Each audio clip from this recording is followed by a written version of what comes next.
class topic from the unit 3rd and the subject code is 101, that is management concepts and its process. Today we are going to discuss about the new topic, that is the decentralization of authority. Before that we have discussed about all the things related to the delegation of authority. After the delegation of authority we will discuss about the decentralization of authority. Means जो भी authority होती है उसका विकेंद्रीकरण करना। विकेंद्रीकरण मतलब अगर हम इसके मीनिंग को समझें तो जो अथॉरिटी पर्टिकुलर अगर कुछ एग्जीक्यूटिव्स या कुछ मैनेजर्स के इन हैंड होती है, उन रिस्पॉन्सिबिलिटी, उन अकाउंटेबिलिटी अथॉरिटीज को डिफरेंट डिपार्टमेंट वाइज क्या कर दिया जाता है, डिस्ट्रीब्यूट कर दिया जाता है, बांट दिया जाता है। कुछ हद तक ये डेलीगेशन ऑफ अथॉरिटी की तरह ही काम करता है, but here delegation of authority में हम किसी पर्सन टू पर्सन, किसी एम्प्लॉय को या किसी फॉलोअर को ऑथराइज कर रहे थे। लेकिन डिसेंट्रलाइजेशन ऑफ अथॉरिटी में हम पर्टिकुलर कोई डिपार्टमेंट को, कोई सेगमेंट में हम क्या कर देते हैं, अथॉरिटी को डिस्ट्रीब्यूट कर देते हैं। क्या कर देते हैं, authority is distributed in between the various segment and the groups. अलग अलग ग्रुप्स में क्या कर दिया जाता है, authorities, responsibilities, powers, accountability, each and everything is distributed with the power also. ठीक है, अब ये decentralisation of authority is decentralised up to the extent lower level of organisation. मतलब ऑर्गेनाइजेशन के किस लोअर लेवल तक आप उसको क्या कर सकते हैं, डिसेंट्रलाइज कर सकते हैं। जहाँ तक बन सके, जिस लेवल तक, जिस ऑर्गेनाइजेशन के लोएस्ट लेवल तक बन सके, आपको वहाँ तक क्या करना होता है, अथॉरिटी को डिसेंट्रलाइज करना होता है। Decentralise authority is a simple thing that here we are here the persons, the top level managers are authorized for their working and they are also distributing their authorities, powers, accountability in between the various segment in the different department, lowest level department को क्या कर दिया जाता है, authorities को decentralise कर दिया जाता है, अथॉरिटीज का विकेंद्रीकरण कर दिया जाता है। मतलब कि अब पावर, रिस्पॉन्सिबिलिटी किसी एक हाथ में नहीं होकर डिफरेंट डिपार्टमेंट वाइज क्या कर दी जाएगी, डिस्ट्रीब्यूट कर दी जाएगी, बांट दिया जाएगा। Now we will discuss the various characteristics of the decentralisation. विकेंद्रीकरण के कुछ लक्षण, मतलब किस तरीके से डिसेंट्रलाइजेशन किया जाता है और how the characteristics are helping them. First, what kind of authority is delegate. जब भी हम डिसेंट्रलाइजेशन करते हैं तब हमें ये ध्यान रखना होता है कि जो भी अथॉरिटी हम डेलीगेट करने वाले हैं उसका नेचर क्या है, वो किस प्रकृति की है। मतलब for short run achieving of organisational goal और अदर एल्स, या फिर कोई और, मतलब ऑर्गेनाइजेशन के किसी शॉर्ट टर्म गोल को आपको अचीव करना है या फिर कोई और शॉर्ट टर्म गोल को आप अचीव करना चाहते हैं या लॉन्ग टर्म गोल को आप अचीव करना चाहते हैं। तो first it is noted that which kind of authority is to be delegated. किस टाइप की अथॉरिटी को क्या किया जा रहा है, डेलीगेट किया जा रहा है। किसको, डिफरेंट डिपार्टमेंट्स को, सेगमेंट्स को। यहाँ किसी हम एम्प्लॉय की बात नहीं कर रहे हैं, ठीक है, हम यहाँ डिपार्टमेंट और सेगमेंटेशंस की बात कर रहे हैं, मतलब अलग अलग क्षेत्रों की बात कर रहे हैं। Now second characteristics is that how far down in the organisation it is delegated। means one more thing, sometimes authority whenever they are decentralize the authority, so it may be possible कि जहाँ पर ये delegate करने जा रहे हैं या decentralize करने जा रहे हैं तो how far away from the head office of the organization। कई बार ये भी होता है कि अलग अलग ऑफिस में जो कहीं हेड ऑफिस से दूर सिचुएटेड हो, कभी उन अलग अलग ऑफिस में जो कि दूर कहीं स्थित होते हैं उनमें भी अथॉरिटी को डिसेंट्रलाइज किया जाता है। सेकंड कैरेक्टरिस्टिक यही दिखाता है कि how far away the organisation it is delegated. Last, how consistently it is delegated. Means कि आप कितने कंसिस्टेंसी के साथ आपकी अथॉरिटी को क्या कर रहे हैं, डिसेंट्रलाइज कर रहे हैं। First of all you have to notice the nature of an delegated authority. सबसे पहले तो आपको काम की प्रकृति देखना है कि आप जो काम अपने जो पदाधिकारी आपके निचले स्तर पे काम कर रहे हैं, तो आप उन सबऑर्डिनेट्स को, उन एम्प्लॉयज को किस तरह के नेचर का वर्क जो है वो दे रहे हैं। क्योंकि डेलीगेशन ऑफ अथॉरिटी पढ़ते टाइम हमने डिस्कस किया था कि if you are delegated anything to your subordinates, so only they are accountable, not only they are accountable, still you are also accountable for the non completion of task। अगर कोई काम complete नहीं होता है क्योंकि आप लोग एक्सपीरियंस स्किल वाइजली आपने अपने किसी सबऑर्डिनेट को वर्क सौंपा था और अगर वो काम पूरा नहीं हुआ तो सिर्फ वो अकेला व्यक्ति ही उसके लिए रीजन देने के लिए आंसरेबल नहीं होगा। साथ ही साथ वो मैनेजर या वो सुपीरियर जिसने अपने अधिकारी को, अपने सबऑर्डिनेट को काम सौंपा था, तो वो पर्टिकुलर मैनेजर से भी क्वेश्चनिंग की जाएगी। He is also accountable for the non completion of task, कि भाई काम कंप्लीट क्यों नहीं हुआ। तो this all three characteristics of decentralisation of discuss. Now we will discuss the advantages and disadvantages of decentralisation. Advantages and disadvantages of decentralisation, मतलब विकेंद्रीकरण के कुछ फायदे और नुकसान। तो फर्स्ट जो एडवांटेजेस है, it is said that it helps to reduce the burden of top executives. Whenever we are talking about the decentralisation in that particular case, कि इसका पहला फायदा क्या होता है कि जो भी टॉप लेवल के एग्जीक्यूटिव्स होते हैं, जो टॉप लेवल मैनेजमेंट के पीपल्स होते हैं, generally with the help of decentralisation they are reducing their burden over authorised people, ठीक है, over delegation of the authority. किसी भी पर्टिकुलर डिपार्टमेंट को या सेगमेंट्स को अथॉरिटीज, रिस्पॉन्सिबिलिटीज, पावर्स देने के बाद जो टॉप लेवल एग्जीक्यूटिव्स होते हैं उनका बर्डन क्या हो जाता है, उनका भार क्या हो जाता है, कुछ कम हो जाता है, रिड्यूस हो जाता है।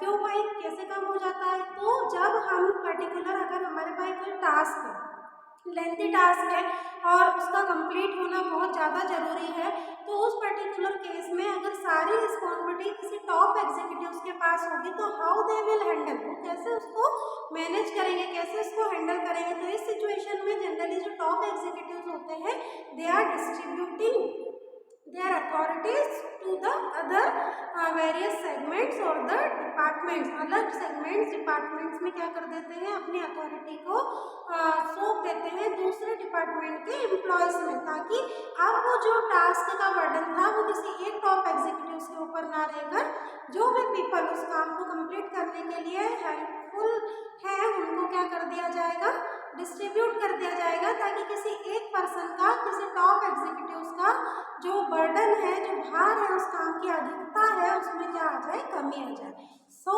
The second advantage set is the management development.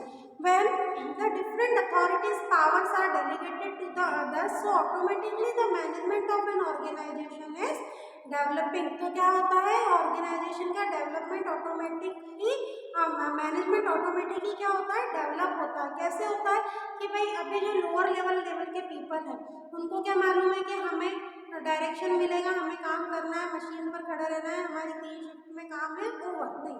लेकिन जब हम डेलीगेट करना शुरू करते हैं, that means we are also giving some powers and responsibilities, है ना। तब जब हम डिसेंट्रलाइज करते हैं, डेलीगेट करते हैं, तो हम लोगों को पावर भी सौंप देते हैं। तो अब वो जो लोअर लेवल पे पीपल जो क्या था, असाइन था उस काम के लिए, अब वो उसको पूरी जिम्मेदारी के साथ क्या करता है, कंप्लीट करता है। उसको ये लगता है कि देखो मुझे ही अकेले को कैपेबल समझा है, तो मैं अपने पूरे रिस्पॉन्सिबिलिटी के साथ, ऑनेस्टी के साथ काम को क्या करूँ, कंप्लीट करूँ। तो ऐसे में ऑटोमेटिकली मैनेजमेंट का क्या होने लगता है, डेवलपमेंट होने लगता है, प्रबंधन का विकास होने लगता है। Third is facilitate diversification. अब देखो एक ऑर्गेनाइजेशन क्या होती है कि अलग अलग प्रोडक्ट्स को मैन्युफैक्चर करती है, मतलब डिफरेंट प्रोडक्ट लाइन्स की बात का जो टॉपिक है वो यही रहेगा कि एक अकेली कंपनी अलग अलग प्रोडक्ट्स को बनाती है। जैसे अपन बात करें एलजी, तो एलजी की प्रोडक्ट लाइन कितनी लंबी है, they are also manufacturing washing machine, refrigerators, ठीक है, ceiling fan, they are also manufacturing and many of things, microwaves, बहुत सारे इलेक्ट्रॉनिक्स जो अप्लायंसेज हैं एलजी वो क्या करती है, मैन्युफैक्चर करता है। तो ये उसकी प्रोडक्ट लाइन हो गई। अब क्या होता है कि एलजी ने अब एक पर आपको अलग अलग प्रोडक्ट दिखेंगे, एलजी के भी दिखेंगे, सैमसंग के भी सारे प्रोडक्ट अवेलेबल होंगे, एमआई के भी होंगे, जितने भी टॉप ब्रांड्स हैं सभी के अप्लायंसेस वहाँ पर अवेलेबल होंगे। तो जब एक शोरूम में सारे एक प्रोडक्ट लाइन के सारे प्रोडक्ट अवेलेबल होते हैं कंपनी के, तो जो मैन्युफैक्चरर कंपनी होगी वहाँ पर क्या कर दिया जाएगा कि जैसे अगर एक ऑर्गेनाइजेशन, ये मान लेते हैं हम कि एलजी क्या है, ऑर्गेनाइजेशन है। अब ये मैन्युफैक्चरर कंपनी है, अब इसके एक डिपार्टमेंट में सिर्फ रेफ्रिजरेटर फ्रिज का क्या हो रहा है, मैन्युफैक्चरिंग हो रहा है, एक में सिर्फ वॉशिंग मशीन का मैन्युफैक्चरिंग हो रहा है, अदर में सिर्फ माइक्रोवेव्स का मैन्युफैक्चरिंग हो रहा है। तो ये क्या हो गया, डिसेंट्रलाइजेशन, सॉरी ये डिपार्टमेंटेशन हो गया, अलग अलग डिपार्टमेंट में अलग अलग अप्लायंसेस का मैन्युफैक्चर हो रहा है। तो इसी तरह से यहाँ पर जो टॉप लेवल एग्जीक्यूटिव्स होते हैं यही डिपार्टमेंट वाइज क्या कर देते हैं, अथॉरिटी को डिसेंट्रलाइज कर देते हैं। अब अगर सब कुछ मिक्सअप हो जाए कि ये डिपार्टमेंट वाइज ना होकर एक ही जगह, ये मशीन रेफ्रिजरेटर्स के पार्ट्स अवेलेबल है, यहाँ पर वॉशिंग मशीन के पार्ट्स अवेलेबल है, तो वो सारी चीज़ें क्या हो जाएंगी, बहुत ज़्यादा मैसी हो जाएगी, और ऐसा किसी ऑर्गेनाइजेशन में नहीं होता। डिपार्टमेंट वाइज ही प्रोडक्ट को क्या किया जाता है, प्रोड्यूस किया जाता है, बनाया जाता है। तो यहाँ पर हम जो फैसिलिटेड डाइवर्सिफिकेशन की बात कर रहे हैं, तो डिसेंट्रलाइजेशन का सबसे बड़ा बेनिफिट उन्हीं ऑर्गेनाइजेशन का होता है जिनमें एक से अधिक उत्पादों को, प्रोडक्ट को क्या किया जाता है, मैन्युफैक्चर किया जाता है। जैसे बोरोप्लस, तो पहले हम देखते थे बोरोप्लस सिर्फ एक एंटीसेप्टिक क्रीम के तौर पर यूज होता था। अब बोरोप्लस का सूप भी अवेलेबल है, बॉडी लोशन भी अवेलेबल है, ठीक है, और अलग तरीके का एक क्रीम कुछ नेचुरल इंग्रेडिएंट्स के साथ अवेलेबल है, मतलब सैनिटाइजर अवेलेबल है। तो अब ये बोरोप्लस के क्या हो गया, इमामी बोरोप्लस के सारे प्रोडक्ट लाइन के प्रोडक्ट हो गए, कि मतलब एक उत्पाद को प्रोड्यूस ना करते हुए उस कंपनी के अलग अलग प्रोडक्ट को क्या किया जाता है, मैन्युफैक्चर किया जाता है, प्रोड्यूस किया जाता है। तो इसका एक फायदा, डिसेंट्रलाइजेशन का अगला एडवांटेज क्या है, फैसिलिटेड डाइवर्सिफिकेशन। नेक्स्ट एडवांटेज है that emphasis on product and market.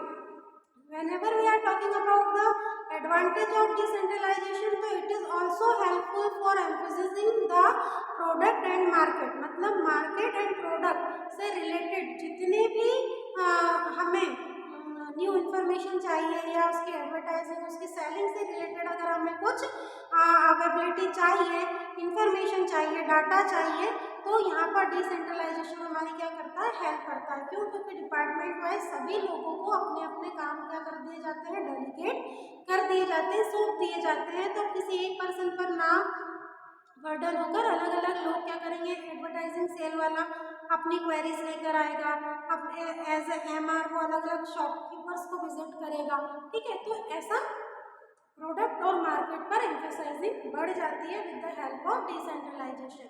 Next is the highest motivation. देखो, जब भी अगर घर में एक छोटा बच्चा होगा और अगर आप कोई उसको रिस्पॉन्सिबिलिटी के साथ काम करने के लिए देंगे, तो वो अपने आप को क्या समझेगा, उस काम को करने के लिए जिम्मेदार समझेगा कि देखो मुझे ये काम दिया गया है, दैट मीन्स ऑनेस्टली और बहुत ध्यान रखकर मुझे काम को कंप्लीट करना है, क्योंकि मुझको इसके लायक समझा गया है। तो इसी तरीके से ऑर्गेनाइजेशन में भी होता है, जब डिपार्टमेंट वाइज कोई टास्क आपको सौंप दिया जाता है, तो पर्सन क्या करते हैं, उस ऑर्गेनाइजेशन के उसको बेहतर जिम्मेदारी के साथ पूरा करते हैं। अब जब वो रिस्पॉन्सिबल है, वो अकाउंटेबल है, that means they are increasing their self motivation. उनका जो प्रोत्साहन है वो अपने आप में ही क्या होता है, बढ़ रहा होता है कि भाई देखो इतना बड़ा टास्क हमारे ग्रुप को मिला है, हमारे डिपार्टमेंट को मिला है, तो हमको इसको अच्छे से कंप्लीट करके देना है। तो it is also helps in the providing highest motivation, ज़्यादा से ज़्यादा प्रोत्साहन को प्रदान करता है कौन, विकेंद्रीकरण। ये तो हुआ इसके advantages. Now we will discuss about the disadvantages. अब इसके कुछ अपने नुकसान भी है। पहला है लेक ऑफ कोऑर्डिनेशन। क्या होता है कि जब अलग अलग डिपार्टमेंट्स हो जाते हैं, किसके, एक ऑर्गेनाइजेशन में डिपार्टमेंट अलग अलग हो गए, तो हर पर्सन को एक दूसरे के साथ कोऑर्डिनेशन करने में क्या होती है, प्रॉब्लम होती है। जैसे ये डिपार्टमेंट है परचेज का, ये है प्रोडक्शन का, ये है एचआर का, ये है सेल्स का, ये एडवर्टाइजिंग का। अब इतने सारे लोगों में क्या कर दिया गया है, डिपार्टमेंट में क्या कर दिया गया है, विकेंद्रीकरण कर दिया गया है संस्था का। मतलब एक पर्सन के ऊपर जिम्मेदारी ना होते हुए हर डिपार्टमेंट का लीडर अपने अपने डिपार्टमेंट को लीड करेगा, काम देखेगा। तो यहाँ पर कोऑर्डिनेशन में क्या होती है, प्रॉब्लम होती है। कैसे कि भाई प्रोडक्शन डिपार्टमेंट किसके ऊपर डिपेंडेंट है, परचेज से। परचेज डिपार्टमेंट से रॉ मटेरियल आएगा, प्रोडक्शन पे जाएगा, फिर मैन्युफैक्चरिंग स्टार्ट होगी। अब जब इतने सारे डिपार्टमेंट होते हैं, परचेज वाले ने भी अपने डिपार्टमेंट को और क्या कर दिया, अलग अलग डिसेंट्रलाइज कर दिया कि भाई डुप्लीकेट्स तुम लाओगे, मशीनरीज के पार्ट्स तुम खरीदोगे। अब अंदर ही अंदर क्या होता जाता है, और ज़्यादा विकेंद्रीकरण होते जाता है। तो ऐसी कंडीशन में अलग अलग डिपार्टमेंट को कोऑर्डिनेट करने में, एक दूसरे के साथ कोऑर्डिनेशन जमाने में क्या आती है, दिक्कत आती है। That's why here the first disadvantage said about the lack of coordination. और जो डिपार्टमेंटेशंस होते हैं, डिपार्टमेंट के जो एम्प्लॉयज होते हैं, उनके बीच में प्रॉपर कोऑर्डिनेशन नहीं हो पाता। Next is difficulty in cooperation. अब जितने ज़्यादा डिपार्टमेंट हैं तो उतना ही कोऑपरेट करने में भी क्या होती है, प्रॉब्लम होती है कि हर टाइम तो हम कम्युनिकेशन में नहीं लगे हो सकते हैं। इंफॉर्मेशन फ्लो होगी तो वो भी टॉप से लोअर लेवल आने में टाइम लगेगा। तो इस पर्टिकुलर कंडीशन में जो कोऑपरेशन होता है या जो मेलजोल होना चाहिए वो प्रॉपर नहीं हो पाता है, क्योंकि हम इस डिपार्टमेंट के पास गए, उसने हमको अपने लोअर लेवल वाले के पास पहुंचा दिया कि भाई ये काम तो इनका। जैसे प्रोडक्शन में लुब्रिकेंट्स, ऑयल की जरूरत है, परचेस के पास गए तो परचेस ने बोला ये काम तो ये डिपार्टमेंट संभालता है, आप इसके पास जाकर मिलो। तो कोऑपरेशन में बहुत ज़्यादा क्या होती है, प्रॉब्लम फेस करनी होती है। Now third disadvantage that it is costly also. जब इतने सारे डिपार्टमेंट होंगे, इतने ज़्यादा एम्प्लॉयज़ होंगे, इतना सारा जो कम्युनिकेशन है वो प्रॉपर रखना पड़ेगा, तो डेफिनेटली इट विल कॉस्टली। वो क्या हो जाएगा, बहुत ज़्यादा एक्सपेंसिव हो जाएगा, महंगा हो जाएगा। क्या, डिसेंट्रलाइजेशन की प्रोसेस को कंप्लीट करना। Last, lack of able manager. Sometime it is seen to be the lack able managers, है ना। कई बार ये देखा गया है कि मैनेजर्स की एबिलिटी में कमी पाई जाती है। क्यों, कि भाई उन्हें जिम्मेदारियां तो दे दी गई या उन्होंने डेलीगेट कर दिया अथॉरिटीज को, but in real way they are not properly able for completion of task. हो सकता है कि उनके हाथों में भी गलत काम दे दिया गया। गलत काम मतलब कि वो पर्सन उस काम को करने के लिए एबल नहीं था। तो यहाँ पर ये भी देखा जाता है कि जो मैनेजर्स होते हैं दे आर लैक एबल, उनकी एबिलिटी में थोड़ी सी क्या होती है, कई बार कमी होती है। ताकि अब ये कमी हुई तो उन्होंने क्या करा कि प्रॉपर वो अथॉरिटी को डेलीगेट नहीं कर पाए। कंप्लीशन और नॉन कंप्लीशन के लिए वो अकाउंटेबल नहीं है, वो रेडी भी नहीं है, या वो किसी अपने साथ वाले, अपने जूनियर या जिसको काम सौंपा गया था उसको ब्लेम कर रहे हैं। तो कई बार इसका ये डिसएडवांटेज भी देखने को मिलता है कि lack able managers are working in a particular organization. So these all advantages and disadvantages we have discussed about the decentralization of organization. After decentralization of organization, we will start the next or last topic of this particular unit 3.